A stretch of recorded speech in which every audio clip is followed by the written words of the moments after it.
recorded live at 4ZZZ Studios Brisbane on 102.1 FM. And broadcast across Australia on the Community Radio Network. You're listening to Z Games. With 10 years experience and over 500 episodes, Z Games brings you the best in gaming news, reviews, community and culture. Want to reach out? Message us on Facebook at ZEDGamesAU. Well, hello, you're listening to Z Games. My name is Ezie and I'm hanging out in studio solo this evening. We've got a jam-packed episode full of gaming, news, reviews, community and culture, as per usual. At the top of the show there, you were listening to a hardcore song there. That one was by Jeff Van Dyke, a Brisbane local music man from a game called Paint the Town Red. That song was titled Fist Chew. We're going to be listening to so much more awesome music this evening as well. Also, we only play exclusively gaming music on Z Games because we're all about that. And we're all about, enlightening you with, gaming things that are cool or interesting, which we'll get to. And I'd like to start the evening by first going into the week in gaming news, so I'm going to hit the button. Netflix buys Night School Studio. Earlier this year, Netflix announced they were expanding into the world of video game entertainment, and they've now made one of their first big steps. They announced on Tuesday that they'd acquired indie developer Night School Studio, best known for their first game, Oxenfree. Night School Studio is currently working on a sequel for Oxenfree, development of which will continue under Netflix's name. This is the first studio to join with Netflix, but definitely not the last.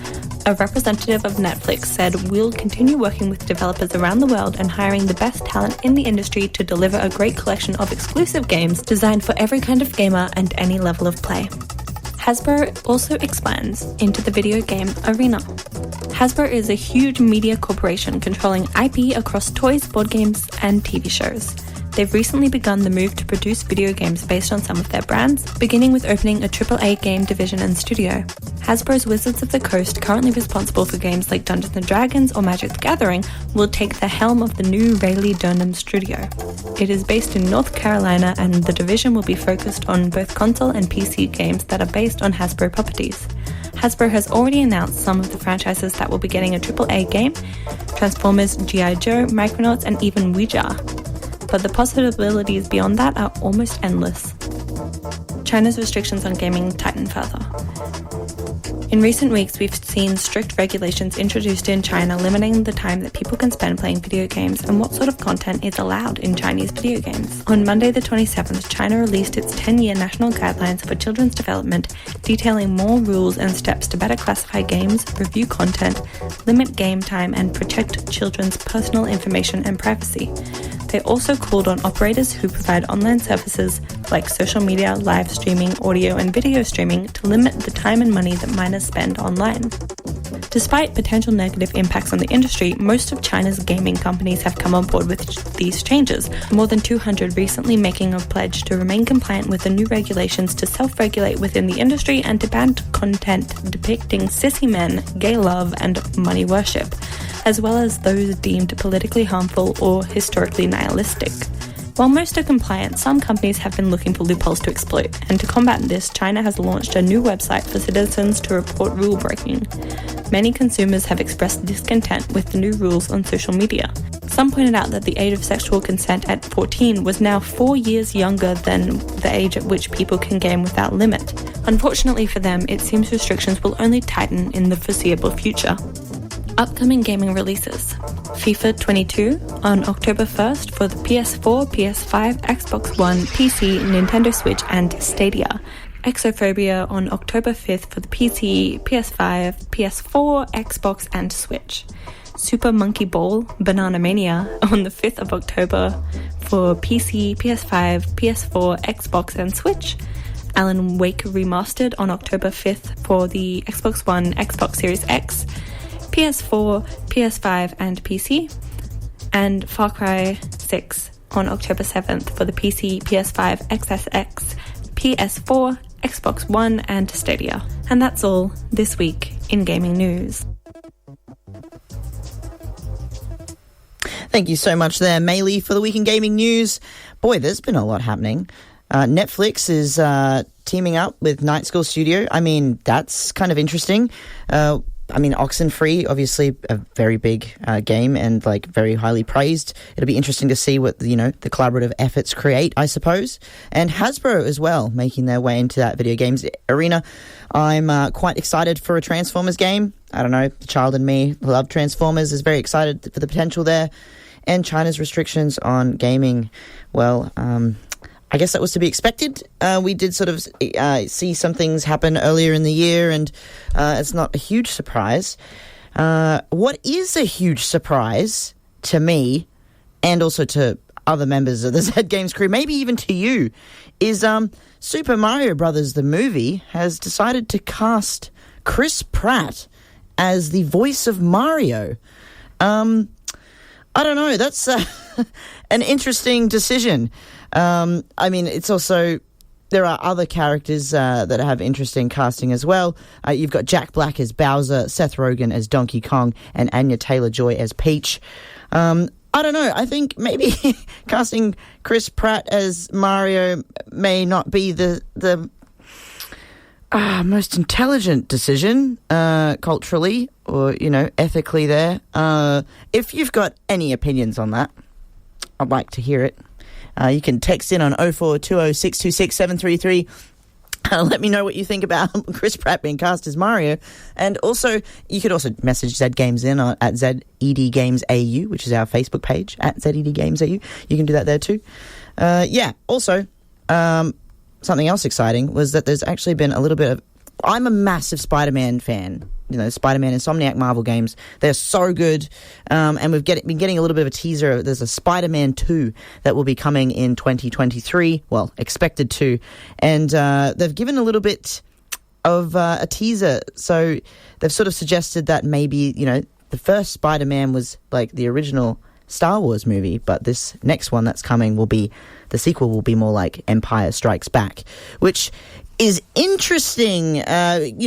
We could see something quite dark coming out of the next Spider-Man game. Maybe you've got Venom, maybe someone who shall not be named as Peter's dad maybe appears. You can look that up in your own time. But I am quite excited to see what's going to happen with Spider-Man 2 in 2023. Hopefully we get some teasers, maybe we get something else.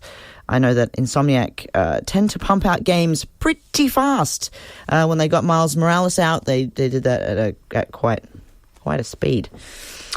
Anyway, that's the week in gaming news. Lots happening, lots of things to talk about. But there's also some things also to appreciate, such as you're listening to Zed Games. My name is Ezie. I'm hanging out in studio solo tonight, trying to keep the vibes up with, all the gaming energy that I have. There's a lot that's been going on out there at the moment, including that, Chris Pratt is apparently going to voice Mario in the Mario Brothers movie. Don't forget to message us your opinion of that, what you think, at Zed Games, at ZED Games AU on our Facebook page. Send us a message. I'd like to hear what you've got to say. But now we are about to go into a review. This one is from Tobi, and this review is called Garden Story. So I'm going to let him do the talking.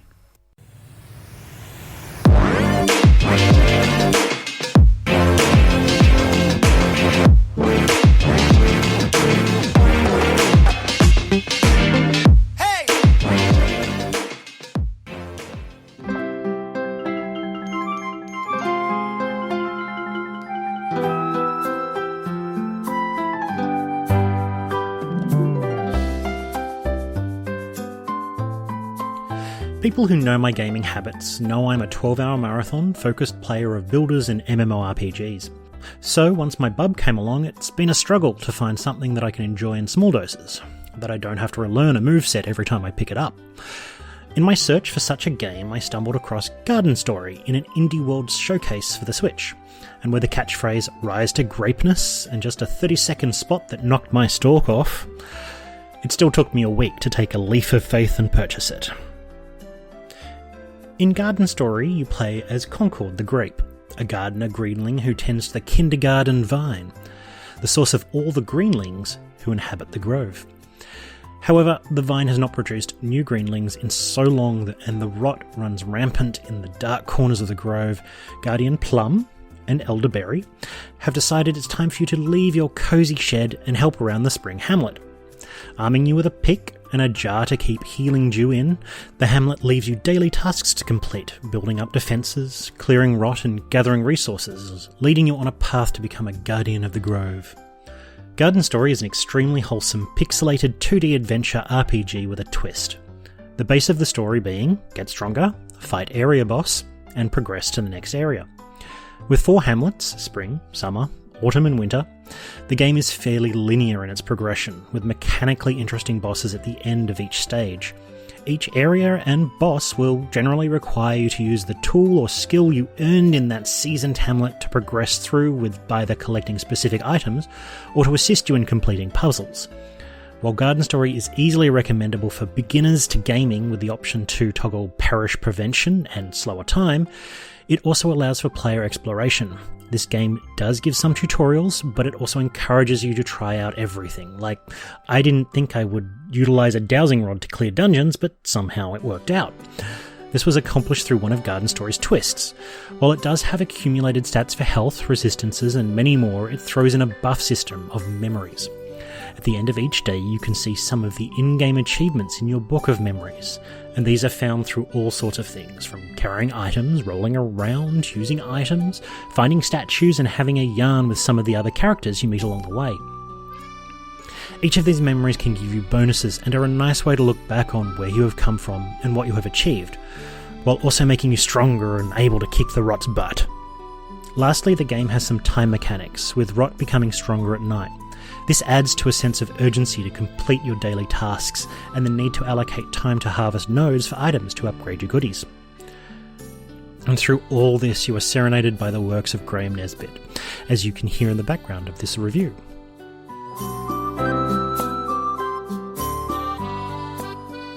The music is happy and upbeat during the day, soothing and calming in the evening. And when it rains, the music fades into the background, letting you soak in the ambience of the game.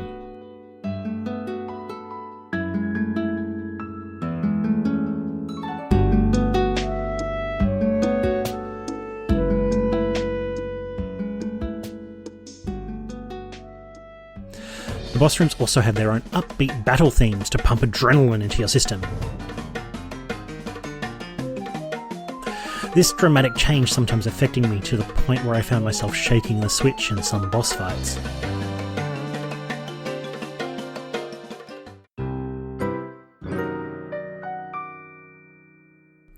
The tools at your disposal have satisfying sounds, with only some charged moves giving haptic feedback, like the hammer. Personally, I found the repeated use of the dowsing tool to be quite grating after a while, but this only made moving to another tool a priority, as there are so many to choose from. After only 10 hours played, I have finished the main plot of Garden Story, and brought balance to the grove once more.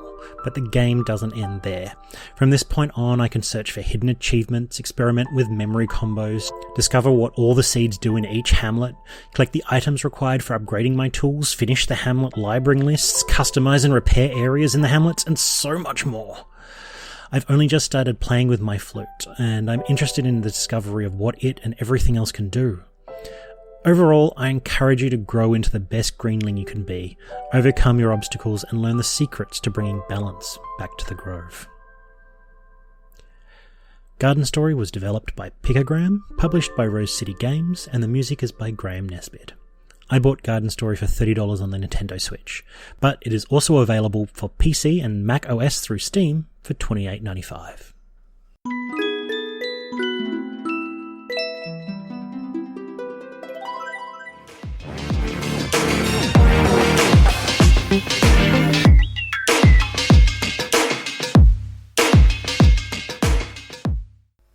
Thank you so much, Tobi, for that review there of Garden Story.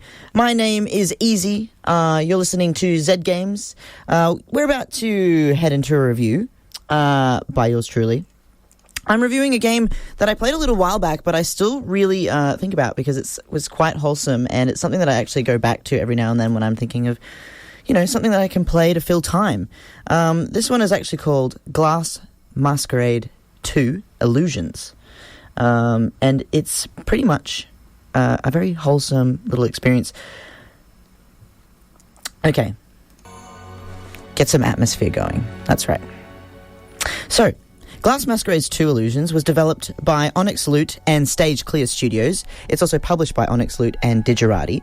The music is by Nikita Sevlenev, and its platforms are PC, Windows and Mac, PlayStation 4, Xbox One, and Nintendo Switch. I reviewed Glass Masquerade's 2 Illusions on the Switch. It was released back in 2019 in February, and its genres are puzzle game, indie game, casual game. So, Glass Masquerade 2 Illusions is the sequel to Glass Masquerade that was highly praised and was released back even further in 2016. Glass Masquerade, the series, is a LED lighting jigsaw puzzle style game where you complete stained glass windows with a dark and magical aesthetic. From a narrative perspective, there isn't much happening, aside from as you complete each puzzle, you'll unlock little blurbs describing the scene that sometimes come in the forms of riddles, short poems, or quotes. They can seem a little cryptic at times, however, provide some insight into the window you've put together. There's something quite special about Glass Masquerade Illusions in that it gives off this sort of Harry Potter vibe in its appearance. Gameplay is very straightforward. You have a circular empty frame in the middle, and displayed is 2 rotating rings around the edge. You have the puzzle pieces that you can sort of scroll through as well. All the pieces are blacked out until you have one selected, meaning you have to actually engage with each piece before you can place it in the frame. At the beginning of each puzzle, you are able to get a head start with 8 glass shard-like pieces already highlighted in the correct places. This is a feature that can be turned on or off depending on whether you want that kind of assistance. As you complete each puzzle, a new path is unlocked on a branching progression tree that displays all the puzzles you have unlocked and yet to discover. Each puzzle varies between 40 and 80 pieces, taking anywhere between 15 to 30 minutes to complete. There are over 30 puzzles in total, which gives plenty of content to chew through. I found that playing Glass Masquerade Illusions whilst on the train or sitting on the couch while watching TV to be the most relaxing. It honestly is a game that gives me the same feelings I get when I'm playing Sudoku, or maybe a more artistic and easier flowing on the mind one. I don't know. Unless you really like numbers, then I guess stick to Sudoku. The main feature you notice after completing a couple of puzzles is the giant puzzle in the center of the progression tree that is 88 pieces in size. It will be, inevitably, the last window that you put together. For each stained glass masterpiece you complete, you are given shards that will add to the final artwork in the middle. My only point for contention for this game is that some of the visual design and UI is very busy. There is so much detail in all the dials, buttons, and works of art that it can be very crowded, thus diminishing the visual impact of the stained glass puzzles themselves. Not to take away from the designer's concept or anything, just that maybe less is more when it comes to visual stuff.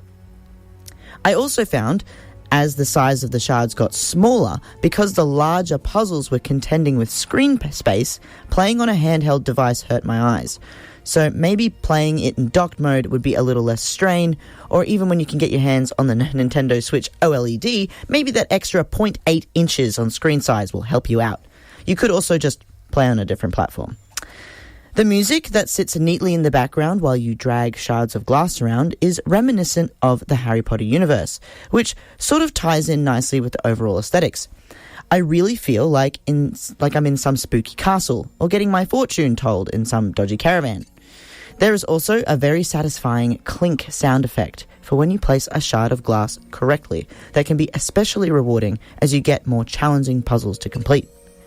Glass Masquerade 2 Illusions uses a simple concept and executes it well, with wonderful designs, mysterious ambient music, and witty yet sometimes confusing riddles. Overall, I recommend getting a nice warm cup of tea, curling up on the couch, and relaxing with some LED lighting puzzles. You will not regret it. If you are wondering where you can get your hands on Glass Masquerade's 2 Illusions, you are able to get it on PC, Windows and Mac, PlayStation 4, Xbox One, and Nintendo Switch. Lots of little wholesome games that you can play, especially if we end up going back into lockdown. Fingers crossed that we don't here in Brisbane and that things go all right. However, that's a good game to occupy your time. This has been Zed Games, where we talk about gaming news, reviews, community and culture. If there's anything from tonight that you may have missed out or like to hear from again, you can head over to our Zed Games Facebook page at ZEDGamesAU. That's where we post all our news, where we post lots of other things too, like photos of what we look like in the studio sometimes. And we also post lots of gaming memes. You can also message us, gaming suggestions or things that you're playing, or just say hi at ZEDGamesAU. Check it all out there. On that note, I'm going to leave. It's been fun. I've enjoyed our time together this evening. Thank you very much. See you later. Thanks for listening to Zed Games. If you'd like to listen to more, check out our podcast on Spotify. Or follow us on social media at ZEDGamesAU. See you next time.